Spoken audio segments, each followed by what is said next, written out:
All right, folks, Gabe Donnelly here. It is April 25th, 2024, Friday. And yeah, I'm in Northern Virginia, Washington, D.C. area. Get to that in a moment. And basically making this video so anyone watching this will feel empowered to report it to their local authorities, who will then in turn be able to contact the Virginia State Police, other state polices involved. It's a case. It's a really massive case, to be honest with you. It's been several years. It's involved a number of states, a lot of people, and yeah.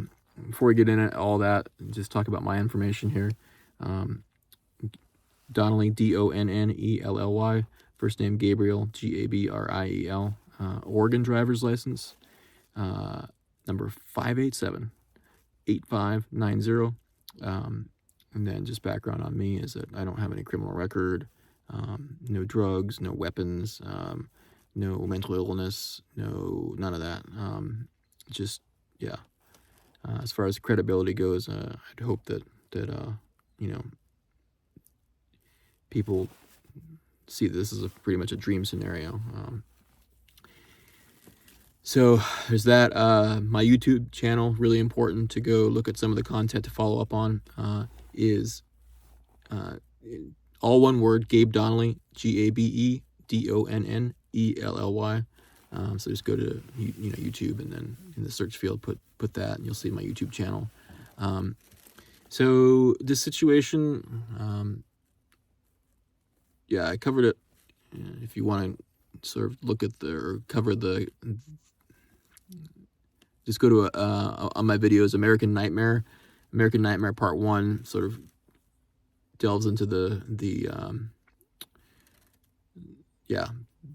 problem deeper. But basically, what's happening is my mother is into insurance fraud. Unfortunately, it's not news. It's been going on for a long time, and she's into life insurance. She's gotten up to life insurance fraud, and so yeah, what that amounts to is, in order for her to receive another, giant payday as a beneficiary of a fraudulent life insurance policy, someone has to die, and that person is me this time around. And so that's a whole, I explained like how the life insurance fraud works, but that's only one of three facets here. My mom made a deal with these guys, Tommy and Jonas, who are, I used to work for a sports book called Macho Bet back in the early 2000s. And those two guys were really connected, they're just really connected and sort of high up. And so my mom made a deal with them for the ranch, Winter Springs Ranch, which is in Gold Beach, Oregon, on the Rogue River.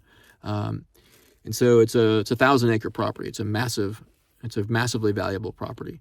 So I'm not sure actually about the particulars of their deal that they made, but I do know that perhaps the biggest moneymaker of all is some sort of basically a third element, which is some sort of methamphetamine distribution, or some sort of drug distribution and production angle, having to do with the ranch, which again is a 1,000-acre, very, very secluded, perfect place, I would assume, to do that kind of stuff. And then, they're wrapping it all up with, obviously I'm not going to die before my mother. I'm 30 years, 30 years younger and healthy. I don't have any enemies to take care of myself. I'm not involved in any crap. And so they are, in order to make, my death and this methamphetamine, business is somehow linked together. I'm not exactly sure how. but I know that I know enough about the situation that I mean, it's just like it involves a serious amount of stuff.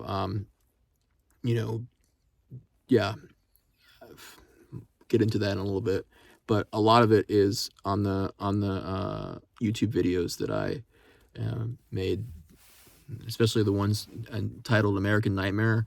That series, you know, can be viewed and sort of to gain an understanding of the situation. On this video, I'm trying to be as brief as possible. The reason why we need someone else to contact anybody watching this video to contact authorities is so my phone, as it turned out, it doesn't matter whether I contact my bank, Verizon, Apple, the police, or 911. It actually all ends up in the same place. If I try to talk to a human being, it all ends up in the same call center, which is really scary. And it took me a while to figure this out. The main thing there is emergency services. You dial 911 and you expect, of course, to be connected with emergency services. We all expect that. In any situation where that's taken away from us, it of course means it's open season on whoever that's taken away from. Meaning, you call 911 and instead of 911 you get a call center, or you can't get through to 911 at all. And so one or the other. When I say call center, you get a malicious call center that sort of pretends to be 911, but they're not the actual 911. And so that is a really scary thing. That dynamic's come up a number of times in my situation. The other thing is with this car that I'm in now, it was sold to me under the pretense of it being from Roseburg Honda, aka a dealership, from this person named Alicia. But it turns out, long story short, that it doesn't have anything to do with Roseburg Honda, and so it was sold to me by I don't even know who. And so it turns out that there's a surveillance system on this car. So that's like unbelievable. And it took me a while to discover it. I feel kind of like a dunce about the whole thing. But a big part of that was just, thinking that it was through the dealership and that couldn't happen. But if you can just imagine, between having your phone,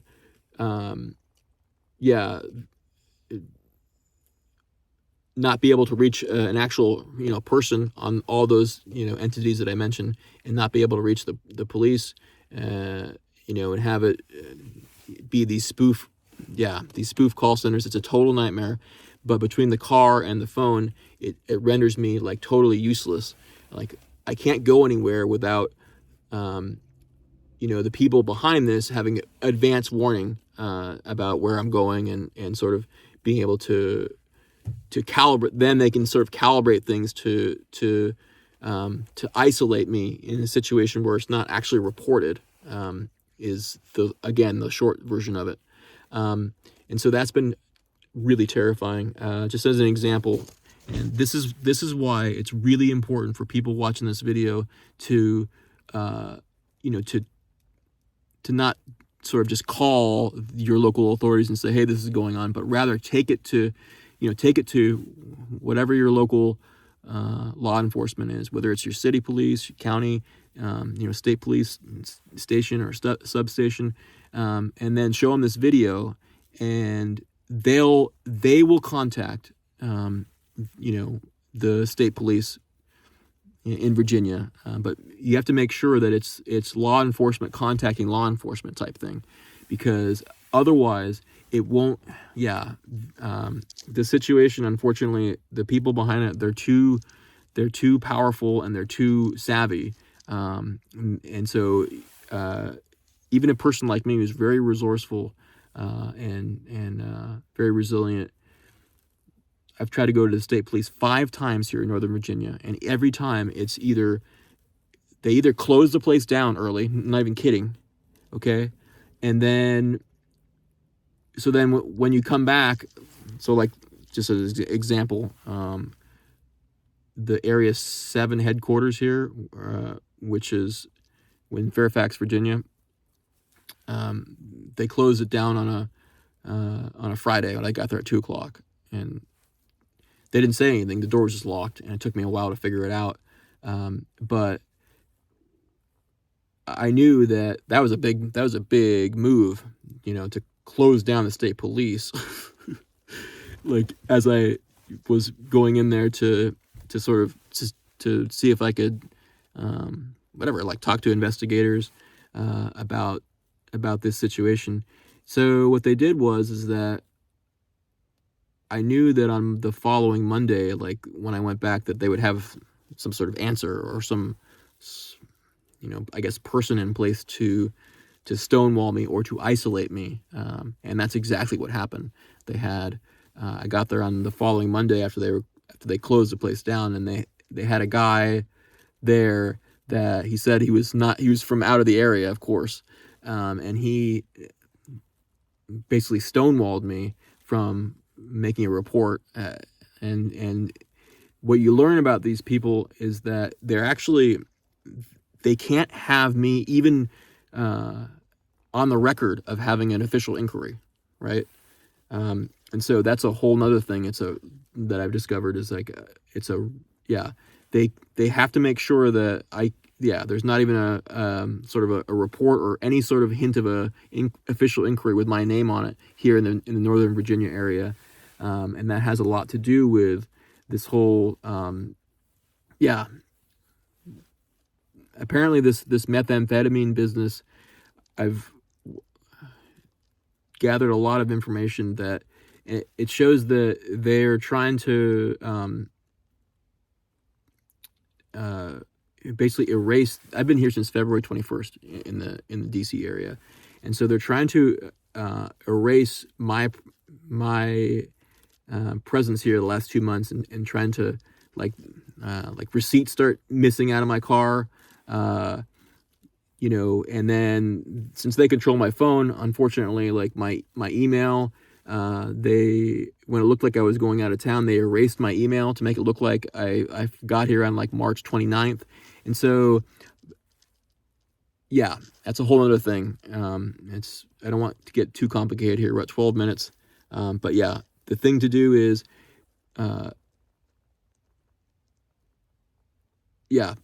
reach out to your local law enforcement, and then have them reach out to the Virginia State Police or Maryland State Police, and basically we'll know that it's a successful, a successful operation finally when, listen to how simple this is, when I can finally just simply speak to investigators.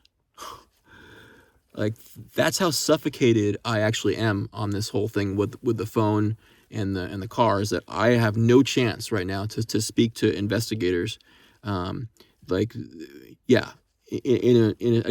a manner that my name's on the record and there's an official inquiry and investigation. I don't have that chance right now, and so the only way that can happen is if somebody reports this, and that law enforcement agency again contacts the law enforcement agency out here, and then I'm sure they'll know what to do. This is a situation that certainly involves the Oregon State Police, the Nevada State Police, Missouri, and then Florida for sure. Like, all places where I've been, where there's been something very serious, occurring, that I try to contact the police about, and have been like totally stonewalled. So that should cover that. What else? My contact information, area code 541. I have two cell phones, 541-228-8082, 541-556-1401. It's also really advisable that whoever gets this message and goes to their local law enforcement, don't necessarily tell me right away, like on Facebook or via text or anything like that, because those are those things are going to be monitored, of course, and so you don't want to give anyone any sort of a tip off on how to isolate the situation without it actually being officially reported. I know that sounds unlikely, but this is a really big situation, and it involves a lot of money and a lot of time and energy has already been put into this. So believe me when I tell you, people have a lot invested in this, and so they'll do whatever they can to make sure that it's sort of snuffed out or isolated in such a way that there really isn't an inquiry. So yeah. I'll just leave it at that. We're over 15 minutes.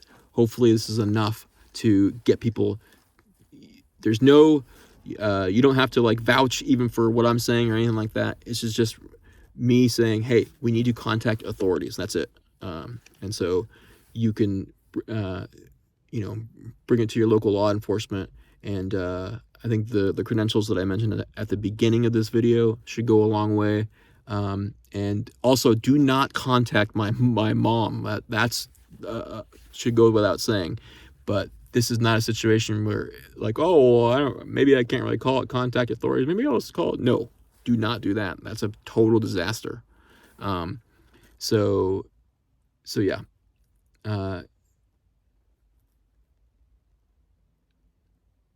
On the third episode of American Nightmare is actually a really good example of what happens at the end of that episode. The last 25 minutes, basically I was trapped in Jacksonville in a hotel room, and I was out of options.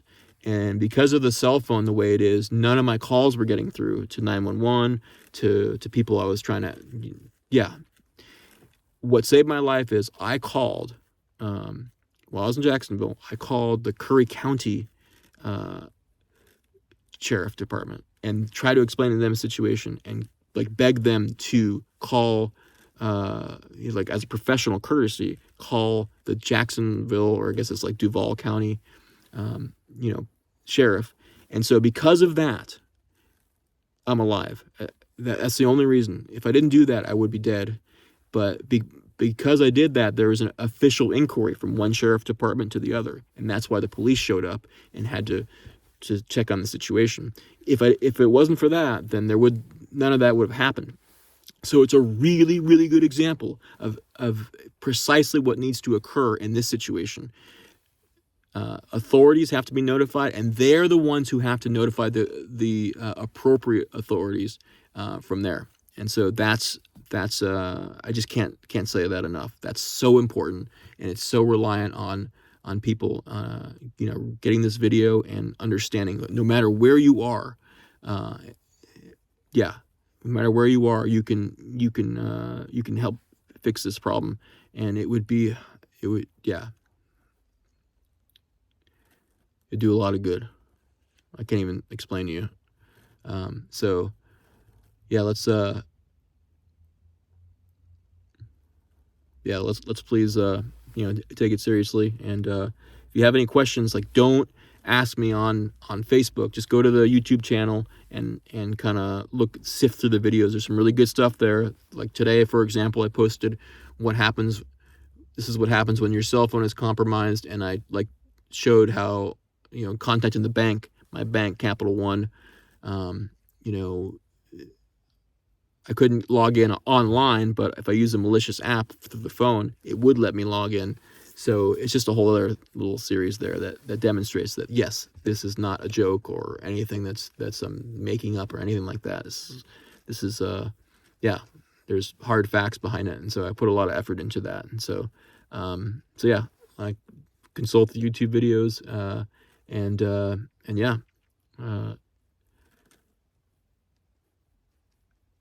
we just need to make sure that I can speak to investigators, and that is going to blow the whole thing open for sure. So thank you.